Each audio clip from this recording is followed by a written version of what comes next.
नमस्कार दोस्तों, कलयुग के चमत्कार संतों की वाणी में आप सबका स्वागत है। दोस्तों, कल की वीडियो में हमने श्रीमद् भागवत महापुराण के प्रथम स्कंद के अध्याय 5 तक सुना। आज हम शुरू करेंगे अध्याय 6 से, जिसमें नारद जी के पूर्व चरित्र का शेष भाग बताया गया है। श्री सूत जी कहते हैं, शौनक जी, देव ऋषि नारद के जन्म और साधना की बात सुनकर सत्यवती नंदन भगवान श्री व्यास जी ने उनसे फिर ये प्रश्न किया। श्री व्यास जी ने पूछा, नारद जी, जब आपको ज्ञानोपदेश करने वाले महात्मा गण चले गए तब आपने क्या किया? उस समय तो आपकी अवस्था बहुत छोटी थी। स्वयंभू, आपकी शेष आयु किस प्रकार व्यतीत हुई और मृत्यु के समय आपने किस विधि से अपने शरीर का परित्याग किया? देव ऋषि, काल तो सभी वस्तुओं को नष्ट कर देता है, उसने आपकी पूर्व कल्प की स्मृति का नाश क्यों नहीं किया? श्री नारद जी ने कहा, मुझे ज्ञानोपदेश करने वाले महात्मा गण जब चले गए तब मैंने इस प्रकार जीवन व्यतीत किया।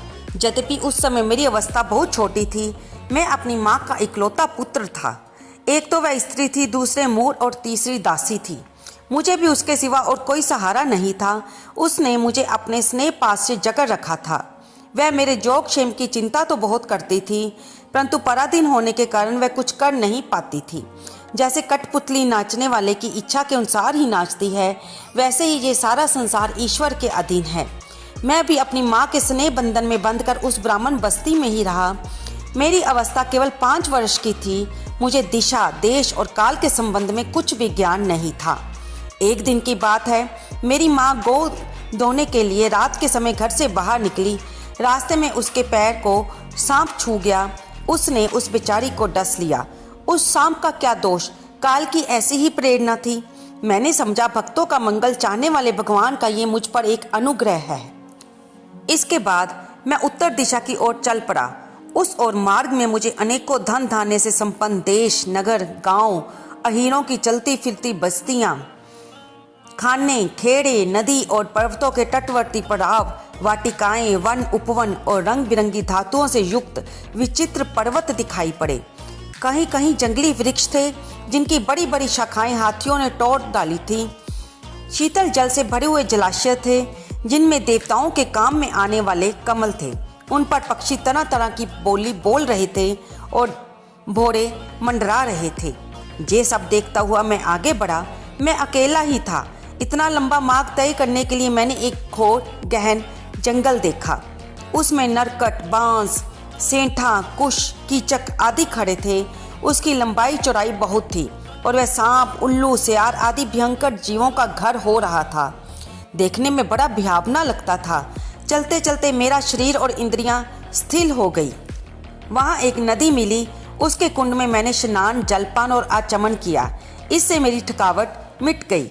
उस गहने वन में एक पीपल के नीचे आसन लगाकर मैं बैठ गया। जैसा मैंने उन महात्माओं से सुना था, हृदय में रहने वाले परमात्मा के उसी स्वरूप का मैं मन ही मन ध्यान करने लगा। भक्ति भाव से विशीकृत चित्त द्वारा भगवान के चरण कमलों का ध्यान करते ही भगवत प्राप्ति की उत्कंठ लालसा से मेरे नेत्रों में आंसू आ गए और हृदय में धीरे धीरे भगवान प्रकट हो गए। व्यास जी, उस समय प्रेम भाव के अत्यंत उद्रेक से मेरा रोम रोम पुलकित हो उठा। हृदय अत्यंत शांत और शीतल हो गया। उस आनंद की बाढ़ में मैं ऐसा डूब गया कि मुझे अपना और ध्येय वस्तु का तनिक भी भान ना रहा। भगवान का वह अनिर्वचनीय रूप समस्त शोकों का नाश करने वाला और मन के लिए अत्यंत लुभावना था। सहसा उसे ना देख मैं बहुत ही विकल हो गया। मैंने उस स्वरूप का दर्शन फिर करना चाहा, किंतु मन को हृदय में समाहित करके बार बार दर्शन की चेष्टा करने पर भी मैं उसे नहीं देख सका। मैं अतृप्त के समान आतुर हो उठा। इस प्रकार निर्जन वन में मुझे प्रयत्न करते देख स्वयं भगवान ने, जो वाणी के विषय नहीं है, बड़ी गंभीर और मधुर वाणी से मेरे शोक को शांत करते हुए कहा कि तुम इस जीवन में मेरा दर्शन नहीं कर सकोगे। जिनकी वासनाएं पूर्णतया शांत नहीं हो गई है, उन अध कचरे जोगियों को मेरा दर्शन अत्यंत दुर्लभ है। निष्पाप बालक, तुम्हारे हृदय में मुझे प्राप्त करने की लालसा जागृत करने के लिए ही मैंने तुम्हें अपने एक रूप की झलक दिखाई है। मुझे प्राप्त करने की आकांक्षा से युक्त साधक धीरे धीरे हृदय की संपूर्ण वासनाओं का भली भांति त्याग कर देता है। अल्पकालीन संत सेवा से ही तुम्हारी चित्तवृत्ति मुझ में स्थिर हो गई है। अब तुम इस प्राकृत मलिन शरीर को छोड़कर मेरे पार्षद हो जाओगे। मुझे प्राप्त करने का तुम्हारा ये दृढ़ निश्चय कभी किसी प्रकार नहीं टूटेगा। समस्त सृष्टि का प्रलय हो जाने पर भी मेरी कृपा से तुम्हें मेरी स्मृति बनी रहेगी। आकाश के समान अव्यक्त सर्वशक्तिमान महान परमात्मा इतना कहकर चुप हो गए। उनकी इस कृपा का अनुभव करके मैंने उन श्रेष्ठों से भी श्रेष्ठतर भगवान को सिर झुकाकर प्रणाम किया। फिर मैं लोक लज्जा संकोच छोड़कर भगवान के अत्यंत रहस्यमय और मंगलमय मधुर नामों और लीलाओं का कीर्तन और स्मरण करने लगा। सप्रिया और मद मत्सर मेरे हृदय से पहले ही निर्वृत्त हो चुके थे, यानी ईर्ष्या और द्वेष मेरे हृदय से निकल चुके थे। अब मैं आनंद से काल की प्रतीक्षा करता हुआ पृथ्वी पर विचरने लगा। व्यास जी, इस प्रकार भगवान की कृपा से मेरा हृदय शुद्ध हो गया, आसक्ति मिट गई और मैं श्री कृष्ण परायण हो गया। कुछ समय बाद जैसे एकाएक बिजली कौंध जाती है, वैसे ही समय पर मेरी मृत्यु आ गई। मुझे शुद्ध भगवत पार्षद शरीर प्राप्त होने का अवसर आने पर प्रारब्ध कर्म समाप्त हो जाने के कारण 5 भौतिक शरीर नष्ट हो गया। कल्प के अंत में जिस समय भगवान नारायण प्रलयकालीन समुद्र के जल में शयन करते हैं, उस समय उनके हृदय में शयन करने की इच्छा से इस सारी सृष्टि को समेटकर ब्रह्मा जी जब प्रवेश करने लगे, तब उनके श्वास के साथ मैं ही उनके हृदय में प्रवेश कर गया। 1 सहस्र चतुर्युगी बीत जाने पर जब ब्रह्मा जी जगे और उन्होंने सृष्टि करने की इच्छा की, तब उनकी इंद्रियों से मरीचि आदि ऋषियों के साथ मैं भी प्रकट हो गया। तभी से मैं भगवान की कृपा से वैकुंठ आदि में और तीनों लोकों के बाहर और भीतर बिना रोक टोक विचरण करता रहता हूँ। मेरे जीवन का व्रत भगवत जन अखंड रूप से चलता रहता है। भगवान की दी हुई इस स्वर ब्रह्म से विभूषित वीणा पर तान छेड़कर मैं उनकी लीलाओं का गान करता हुआ सारे संसार में विचरता हूँ। जब मैं उनकी लीलाओं का गान करने लगता हूँ, तब वे प्रभु जिनके चरण कमल समस्त तीर्थों के उद्गम स्थान है और जिनका जशोगान मुझे बहुत ही प्रिय लगता है, बुलाए हुए की भांति तुरंत मेरे हृदय में आकर दर्शन दे देते हैं। जिन लोगों का चित्त निरंतर विषय भोगों की कामना से आतुर हो रहा है, उनके लिए भगवान की लीलाओं का कीर्तन संसार सागर से पार जाने का जहाज है। ये मेरा अपना अनुभव है। काम और लोभ की चोट से बार बार घायल हुआ हृदय श्री कृष्ण की सेवा से जैसे प्रत्यक्ष शांति का अनुभव करता है। जम नियम आदि योग मार्गों से वैसी शांति नहीं मिल सकती। व्यास जी, आप निष्पाप हैं। आपने मुझसे जो कुछ पूछा था वह सब अपने जन्म और साधना का रहस्य तथा अपनी आत्म तुष्टि का उपाय मैंने बतला दिया। श्री सूत जी कहते हैं, शौनक आदि ऋषियों देव ऋषि नारद ने व्यास जी से इस प्रकार कहकर जाने की अनुमति ली और वीणा बजाते हुए स्वच्छंद विचरण करने के लिए वे चल पड़े। ओह, ये देव ऋषि नारद धन्य है, क्योंकि वे सारंग पाणी भगवान की कीर्ति को अपनी वीणा पर गा गाकर स्वयं तो आनंदित होते ही हैं, साथ साथ इस त्रितापत तपत जीवगत को भी आनंदित करते रहते हैं। दोस्तों, अब शुरू होता है प्रथम स्कंद का 7वां अध्याय, जिसमें अश्वत्थामा द्वारा द्रौपदी के पुत्रों का मारा जाना और अर्जुन के द्वारा अश्वत्थामा का मान मर्दन का वर्णन है। श्री शौनक जी ने पूछा, सूत जी, सर्वज्ञ एवं सर्वशक्तिमान व्यास भगवान ने नारद जी का अभिप्राय सुन लिया, फिर उनके चले जाने पर उन्होंने क्या किया? श्री सूत जी ने कहा, ब्रह्म नदी सरस्वती के पश्चिम तट पर सम्याप्रास नाम का एक आश्रम है। वहाँ ऋषियों के यज्ञ चलते ही रहते हैं। वहीं व्यास जी का अपना आश्रम है। उसके चारों ओर बेर का सुंदर वन है। उस आश्रम में बैठकर उन्होंने अचमन किया और स्वयं अपने मन को समाहित किया। उन्होंने भक्ति योग के द्वारा अपने मन को पूर्णतया एकाग्र और निर्मल करके आदि पुरुष परमात्मा और उनके आश्रय से रहने वाली माया को देखा। इसी माया से मोहित होकर ये जीव तीनों गुणों से अतीत होने पर भी अपने को त्रिगुणात्मक मान लेता है और इस मान्यता के कारण होने वाले अनर्थों को भोगता है। इन अनर्थों की शांति का साक्षात साधन है केवल भगवान का भक्ति योग। परंतु संसार के लोग इस बात को नहीं मानते। यही समझकर उन्होंने परमहंसों की संहिता श्रीमद् भागवत की रचना की। इसके श्रवण मात्र से पुरुषोत्तम भगवान श्री कृष्ण के प्रति परम प्रेममयी भक्ति हो जाती है, जिससे जीव के शोक, मोह और भय नष्ट हो जाते हैं। उन्होंने इसे अपने पुत्र श्री सुखदेव जी को भी पढ़ाया। श्री शौनक जी ने पूछा, श्री सुखदेव जी तो अत्यंत निर्वृत्ति प्रायण हैं, उन्हें किसी भी वस्तु की अपेक्षा नहीं है, वे सदा आत्मा में ही रमन रहते हैं, फिर उन्होंने किस लिए इस विशाल ग्रंथ का अध्ययन किया?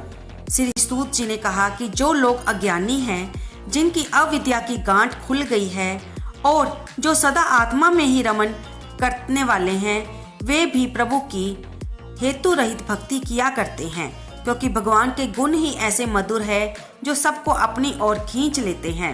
फिर श्री सुखदेव जी तो भगवान के भक्तों के अत्यंत प्रिय और स्वयं भगवान वेद व्यास के पुत्र हैं। भगवान के गुणों ने उनके हृदय को अपनी ओर खींच लिया और उन्होंने इससे विवश होकर इस विशाल ग्रंथ का अध्ययन किया। शौनक जी, अब मैं राज ऋषि परीक्षित के जन्म, कर्म और मोक्ष की तथा पांडवों के स्वर्गारोहण की कथा कहता हूँ, क्योंकि इन्हीं से भगवान श्री कृष्ण की अनेकों कथाओं का उदय होता है। जिस समय महाभारत युद्ध में कौरव और पांडव दोनों पक्षों के बहुत से वीर गति को प्राप्त हो चुके थे और भीमसेन की गदा के प्रहार से दुर्योधन की जांघ टूट चुकी थी, तब अश्वत्थामा ने अपने स्वामी दुर्योधन का प्रिय कार्य समझकर द्रौपदी के सोते हुए पुत्रों के सिर काटकर उसे भेंट किए। ये घटना दुर्योधन को बहुत अप्रिय लगी, क्योंकि ऐसे नीचे कर्म की सभी निंदा करते हैं। उन बालकों की माता द्रौपदी अपने पुत्रों का निधन सुनकर अत्यंत दुखी हो गई। उसकी आंखों में आंसू छल छला आए, वह रोने लगी। अर्जुन ने उसे सांत्वना देते हुए कहा, कल्याणी, मैं तुम्हारे आंसू तब पहुंचूंगा जब उस आतताई ब्राह्मण धम का सिर गांडीव धनुष के बाणों से काट कर तुम्हें भेंट करूंगा और पुत्रों की अंत्येष्टि क्रिया के बाद तुम उस पर पैर रखकर स्नान करोगी, क्योंकि सत्पुरुष ऐसी ही वाणी का श्रवण, गान और कीर्तन किया करते हैं। वह निर्मल ज्ञान भी जो मोक्ष की प्राप्ति का साक्षात साधन है, यदि भगवान की भक्ति से रहित हो तो उसकी उतनी शोभा नहीं होती। फिर जो साधन और सिद्धि दोनों ही दिशाओं में सदा ही अमंगल रूप हैं, वह काम्य कर्म और जो भगवान को अर्पित नहीं किया गया है, ऐसा अहेतु कर्म कैसे सुशोभित हो सकता है? हे स्वयं प्रकाश स्वरूप श्री कृष्ण, क्या है, कहाँ से, क्यों आ रहा है, इसका मुझे बिल्कुल पता नहीं है। भगवान ने कहा, अर्जुन जी, अश्वत्थामा का चलाया हुआ ब्रह्मास्त्र है। ये बात समझ लो कि प्राण संकट उपस्थित होने से उसने इसका प्रयोग तो कर दिया है, परंतु वह इस अस्त्र को लौटाना नहीं जानता। किसी भी दूसरे अस्त्र में इसको दबा देने की शक्ति नहीं है। तुम शास्त्र अस्त्र विद्या को भली भांति जानते हो। ब्रह्मास्त्र के तेज से ही इस ब्रह्मास्त्र की प्रचंड अग्नि को बुझा दो। सूत जी कहते हैं, अर्जुन विपक्षी वीरों को मारने में बड़े प्रवीण थे। भगवान की बात सुनकर उन्होंने अचमन किया और भगवान की परिक्रमा करके ब्रह्मास्त्र के निवारण के लिए ब्रह्मास्त्र का ही संधान किया। बाणों से वेष्टित उन दोनों ब्रह्मास्त्रों के तेज प्रलयकालीन सूरज एवं अग्नि के समान आपस में टकराकर सारे इस आकाश और दिशाओं में फैल गए और बढ़ने लगे। तीनों लोकों को जलाने वाली उन दोनों अस्त्रों की बड़ी हुई लपटों से प्रजा जलने लगी और सबने यही समझा कि ये प्रलय काल की अग्नि है। उस आग से प्रजा का और लोकों का नाश होते देखकर भगवान की अनुमति से अर्जुन ने उन दोनों को ही लौटा लिया। अर्जुन की आंखें क्रोध से लाल लाल हो रही थी। उसने झपट कर अश्वत्थामा को पकड़ लिया कि जैसे कोई रस्सी से पशु को बांध ले, वैसे ही बांध लिया। अश्वत्थामा को बलपूर्वक बांधकर अर्जुन ने अब शिविर की ओर ले जाना चाहा। तब उनसे कमल नयन भगवान श्री कृष्ण ने कुपित होकर कहा, अर्जुन, इस ब्राह्मण धम को छोड़ना ठीक नहीं है, इसको तो मार ही डालो। इसने रात में सोए हुए निरपराध बालकों की हत्या की है। धर्मवेता पुरुष, असावधान, मतवाले, पागल, सोए हुए बालक, स्त्री, विवेक ज्ञान शून्य, शरणागत, रथहीन और भयभीत शत्रु को कभी नहीं मारते, परंतु जो दुष्ट और क्रूर पुरुष दूसरों को मारकर अपने प्राणों का पोषण करता है, उसका तो वध ही उसके लिए कल्याणकारी है, क्योंकि वैसी आदत को लेकर यदि वह जीता है और पाप करता है तो उन पापों के कारण नरकगामी होता है। फिर मेरे सामने ही तुमने द्रौपदी से प्रतिज्ञा की थी कि मानवती, जिसने तुम्हारे पुत्रों का वध किया है उसका सिर मैं उतार लाऊंगा। इस पापी कुलांगार आतताई ने तुम्हारे पुत्रों का वध किया है और अपने स्वामी दुर्योधन को भी दुख पहुंचाया है, इसलिए हे अर्जुन, इसे मार ही डालो। भगवान श्री कृष्ण ने अर्जुन के धर्म की परीक्षा लेने के लिए इस प्रकार प्रेरणा की, परंतु अर्जुन का हृदय महान था। यद्यपि अश्वत्थामा ने उनके पुत्रों की हत्या की थी, फिर भी अर्जुन के मन में अपने गुरु पुत्र को मारने की इच्छा नहीं हुई। इसके बाद अपने मित्र और सारथी श्री कृष्ण के साथ वे अपने युद्ध शिविर में पहुंचे। वहां पर अपने मृत पुत्रों का शोक करते हुए द्रौपदी को उसे सौंप दिया। द्रौपदी ने देखा कि अश्वत्थामा पशु की तरह बांध कर लाया गया है। निंदित कर्म करने के कारण उसका मुख नीचे की ओर झुका हुआ है। अपना अनिष्ट करने वाले गुरु पुत्र अश्वत्थामा को इस प्रकार अपमानित देखकर द्रौपदी का कोमल हृदय कृपा से भर आया और उसने अश्वत्थामा को नमस्कार किया। गुरु पुत्र को इस प्रकार बांध कर लाया जाना उससे सहन नहीं हुआ। उन्होंने कहा, इसे छोड़ दो, छोड़ दो, ये ब्राह्मण है, हम लोगों के अत्यंत पूजनीय हैं, जिनकी कृपा से आपने रहस्य के साथ सारे धनुर्वेद और प्रयोग तथा उपसंहार के साथ संपूर्ण शास्त्र अस्त्रों का ज्ञान प्राप्त किया है। वे आपके आचार्य द्रोण ही पुत्र के रूप में आपके सामने खड़े हैं। माँ भाग्यवान आर्यपुत्र, आप तो बड़े धर्मज्ञ हैं। जिस गुरु वंश की नित्य पूजा और वंदना करनी चाहिए, उसी को व्यथा पहुंचाना आपका कार्य नहीं है। जैसे अपने बच्चों के मर जाने से मैं दुखी होकर रो रही हूँ और मेरी आंखों से बार बार आंसू छलक रहे हैं, वैसे ही इनकी माता पतिव्रता गौतमी ना रोएं। जो उच्छल राजा अपने क्रूर कृत्यों से ब्राह्मण कुल को कुपित कर देते हैं, वह कुपित ब्राह्मण कुल उन राजाओं को सब परिवार शोकाग्नि में डालकर शीघ्र ही भस्म कर देता है। सूत जी ने कहा, शौनक आदि ऋषियों, द्रौपदी की बात धर्म और न्याय के अनुकूल थी। उसमें कपट नहीं था, करुणा और समता थी। अतएव राजा युधिष्ठिर ने रानी के इन हित बड़े श्रेष्ठ वचनों का अभिनंदन किया। साथ ही नकुल, सहदेव, सात्यकी, अर्जुन, स्वयं भगवान श्री कृष्ण और वहां पर उपस्थित सभी नर नारियों ने द्रौपदी की बात का समर्थन किया। उस समय क्रोधित होकर भीमसेन ने कहा, जिसने सोते हुए बच्चों को ना अपने लिए ना अपने स्वामी के लिए व्यर्थ ही मार डाला, उसका तो वध ही उत्तम है। भगवान श्री कृष्ण ने द्रौपदी और भीमसेन की बात सुनकर और अर्जुन की ओर देखकर कुछ हंसते हुए से बोले। भगवान श्री कृष्ण बोले, पतित ब्राह्मण का भी वध नहीं करना चाहिए और आतताई को मार ही डालना चाहिए। शास्त्रों में मैंने ये दोनों बातें कही हैं, इसलिए मेरी दोनों आज्ञाओं का पालन करो। तुमने द्रौपदी को सांत्वना देते समय जो प्रतिज्ञा की थी, उसे भी सत्य करो।